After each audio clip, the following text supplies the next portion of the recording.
ಉಮಾ, ನೀನ್ ಈ ಪೆಟ್ಟಿಗೆಲೆ ಇಟ್ಟಿದ್ದ, ನಿಂಗ್ ನೆನ್ಪಿದ್ಯಾ?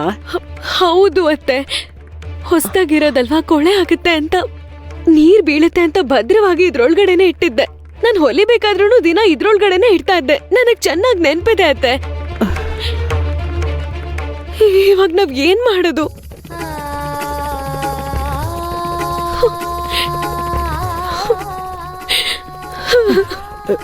ಉಮಾ, ನೀನ್ ಚಿಂತೆ ಮಾಡ್ಬೇಡ. ಮೊದ್ಲೇ ಸುಸ್ತಾಗಿದ್ಯಾ, ಬೇರೆ ಎಲ್ಲಾದ್ರೂ ಇಟ್ಟಿರ್ತೀಯ, ನೆನಪು ಮಾಡ್ಕೊ. ನಾವ್ ಮನೆ ಪೂರ್ತಿ ಹುಡ್ಕೋಣ, ಎಲ್ಲ ಕಡೆ ಹುಡ್ಕೋಣ.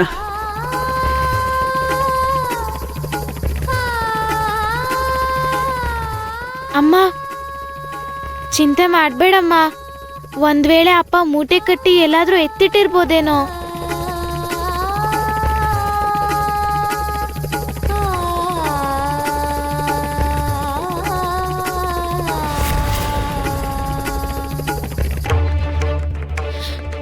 ನಾನ್ 4 ಸಲ ಮನೆ ಪೂರ್ತಿ ಹುಡ್ಕಾಡ್ದೆ, ಎಲ್ಲೂ ಕಾಣಿಸ್ತಾ ಇಲ್ಲ. ಪಾಂಡುರಂಗನ್ ವಿಗ್ರಹ ಕಾಣ್ತಾ ಇದ್ದಾಗ್ಲೂ ಕೂಡ ಇದೇ ಪರಿಸ್ಥಿತಿ. ಯಾರ್ ಎತ್ಕೊಂಡು ಹೋಗಿದ್ರು, ಏನಾಯ್ತು ಅನ್ನೋದೇ ಗೊತ್ತಿರ್ಲಿಲ್ಲ. ಆ ಜಮೀನ್ದಾರ್ಗಿಂತ ದೊಡ್ಡ ಕಳ್ಳ ಯಾರಿರ್ತಾರೆ? ಇದೆಲ್ಲ ಅವನ್ ಕೆಲ್ಸನೇ ಆಗಿರುತ್ತೆ. ನಾನಿವಾಗ ಹೇಳ್ತಿದ್ದೀನಿ ನೋಡು, ಅವನ್ಗೆ ಮಾಮೂಲಿ ಸಾವು ಬರಲ್ಲ. ಇವಾಗ ನಮ್ ಸಮಸ್ಯೆಗೆ ಅದು ಮಾತ್ರ ಖಂಡಿತವಾಗ್ಲೂ ಪರಿಹಾರ ಅಲ್ಲ ಅಲ್ವಾ ಅತ್ತೆ? ಕಂಬಳಿ ಹೊಲಿಯೋದಕ್ಕೆ ಗಂಗಾ ಮುಂಚಿತವಾಗಿ ಅವ್ರ ಹತ್ರ ಪಾಪ ದುಡ್ಡು ತಗೊಂಡಿದ್ದಾಳೆ. ಇವಾಗ ಏನ್ ಮಾಡೋದು?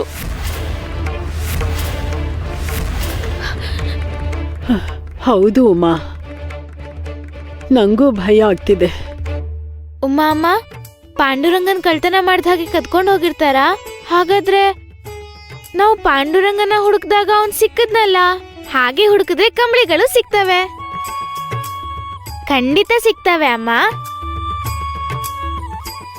ಅವೆಲ್ಲಿದ್ರು ಸರಿ, ಪಾಂಡುರಂಗ ಸಿಗೋ ಹಾಗೆ ಮಾಡ್ತಾನೆ.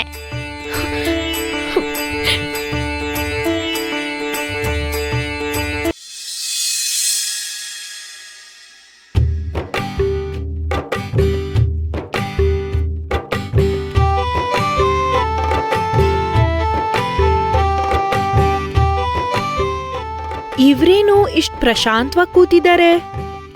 ಬಿಡ್ಬಾರ್ದು, ಏನಾದ್ರೂ ಒಂದ್ ಸಮಸ್ಯೆ ಸೃಷ್ಟಿ ಮಾಡ್ಬೇಕು. ದಿನಾ ಇವ್ರನ್ನ ರೊಚ್ಚಿಗೆಬ್ಬಿಸ್ತಾ ಇರ್ಬೇಕು. ನಾನು ಮಹಾ ಬುದ್ಧಿವಂತೆ ಅಂತ ಅವರು ಅನ್ಕೊಳ್ಳೋ ಹಾಗೆ ಮಾಡ್ಬೇಕು.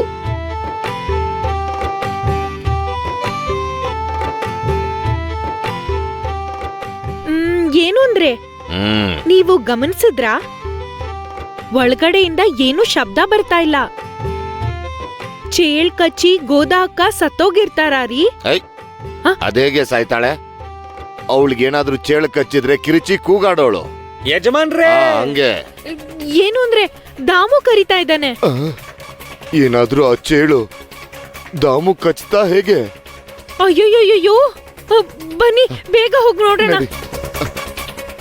ಯಜಮಾನ್ರೇ, ಬೇಗ ಬನ್ನಿ ಯಜಮಾನ್ರೇ. ಯಾಕೋ ಕಿರಿಸ್ತಾ ಇದೀಯಾ? ಯಾಕೋ, ಏನಾಯ್ತು ನಿನಗೆ? ಅದು ಮಾಯ ಆಗೋಯ್ತು ಯಜಮಾನ್ರೇ, ಚೇಳು.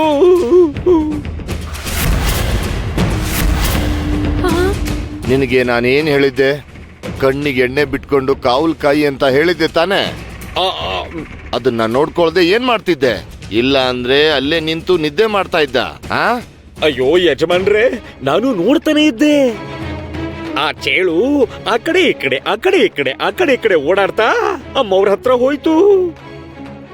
ಅಮ್ಮವ್ರು ಪಾಂಡುರಂಗನ್ ಜೊತೆ ಮಾತಾಡಿದ್ರು. ಆ ಚೇಳು ತಲೆ ಎತ್ತಿ ನೋಡ್ತು, ಆಮೇಲೆ ಹಿಂದೆ ಬಂತು. ಅದಾದ್ಮೇಲೆ ಆ ಚೇಳು ಮಾಯ ಆಗೋಯ್ತು. ಬಾಯ್ ಮುಚ್ಚೋ, ನಿನಗ್ ಹುಚ್ಚಿಡ್ದಿದ್ಯಾ ಹೇಗೆ?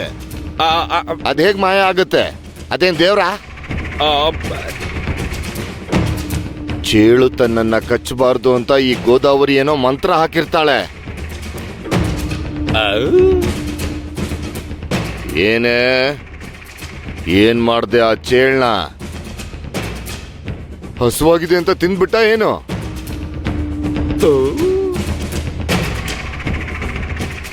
ಇಲ್ಲ,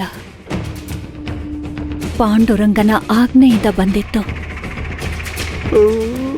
ಅವನ ಕೃಪೆಯಿಂದ ಅದು ಮಾಯ ಆಗೋಯ್ತು. ಸುಮ್ನಿರು, ನನ್ನ ಹತ್ರನೇ ಕತೆ ಹೇಳಕ್ ಬರ್ಬೇಡ. ದಾಮು, ಆ ಚೇಳು ಏನಾಯ್ತು, ಎಲ್ಲಿಗೆ ಹೋಯ್ತು, ಇನ್ನೊಂದ್ ಸ್ವಲ್ಪ ಹೊತ್ತಲ್ಲೇ ನನಗ್ ಗೊತ್ತಾಗ್ಬೇಕು.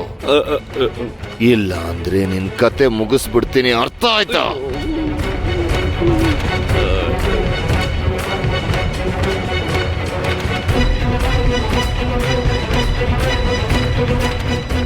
ಅಯ್ಯಯ್ಯೋ ದೇವ್ರೇ, ಈಗ ಅದನ್ನ ಎಲ್ಲಿ ಅಂತ ಹುಡುಕ್ಲಿ? ಪಾಂಡುರಂಗ ಆ ಚೇಳಿ ಎಲ್ಲಿ ಹೋಯ್ತು ಅಂತ ನನ್ಗೇನ್ ಗೊತ್ತು? ನಾನೀಗ ಎಲ್ಲಿ ಅಂತ ಹುಡುಕೋದು? ಅಯ್ಯೋ.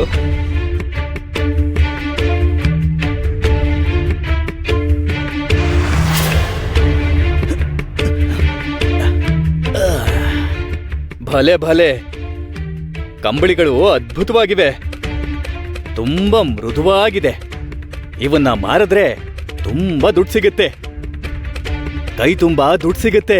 ಶಿವಪ್ಪನ ಕುಟುಂಬ ಸಾಲ ತೀರ್ಸೋದನ್ನ ನಾನು ತಡೆದಿದ್ದಕ್ಕೆ. ಇದರಲ್ಲಿ ಈ ಕಂಬಳಿ ಚೆನ್ನಾಗಿದೆ, ಇದನ್ನ ನಾನು ಇಟ್ಕೋತೀನಿ, ನನಗೆ ತುಂಬಾ ಇಷ್ಟ ಆಗಿದೆ.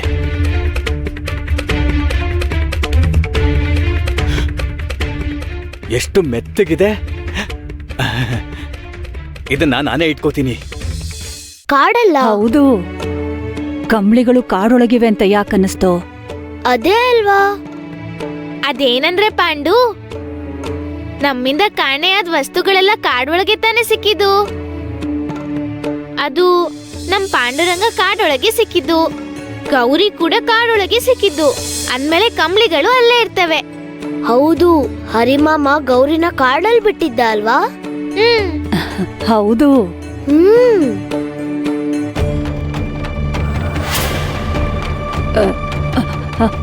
ಹೌದು, ನನಗೀಗ ನೆನ್ಪಾಯ್ತು.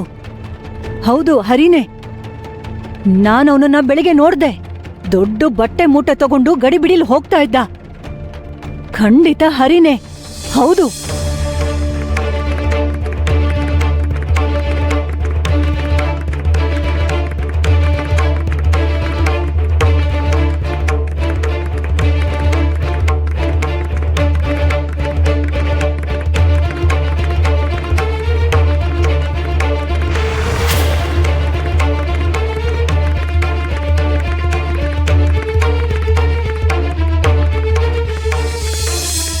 ಖಂಡಿತ ಅವನು ಹರಿನೇ.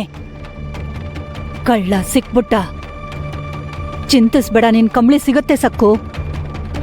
ಅವನ್ ತಗೊಂಡು ಹೋಗಿದ್ದನ್ನ ನಾನು ನನ್ನ ಕಣ್ಣಾರೆ ನೋಡ್ದೆ. ಅವನು ಬೆಳಿಗ್ಗೆ ದೊಡ್ಡ ಮೂಟೆ ತಗೊಂಡು ಕಳ್ಳನ್ ಥರ ಗಡಿಬಿಡಿಲ್ ಹೋದ. ನಾನು ಹೇಳೋದನ್ನ ಕೇಳಿ ಸಕ್ಕು, ನಿಮ್ ಕಂಬಳಿಗಳನ್ನ ಆ ಹರಿನೇ ಕದ್ದಿರೋದು. ಹರಿಮಾಮನ ಹತ್ರ ಹೋಗಿ ನಮ್ ಕಂಬಳಿಗಳನ್ನ ಇಸ್ಕೊಂಡ್ ಬರಣ್ವಾ? ನೋಡಿದ್ಯಾ ಭಯ, ಅಮಾಯಕಿ ಇವಳು. ಕಳ್ಳಂಗ ಕೇಳ್ತಾಳಂತೆ, ಕೇಳಿದ ಕೂಡ್ಲೆ ಅವ್ನ್ ಕೊಡ್ತಾನೆ ಹೇಗೆ?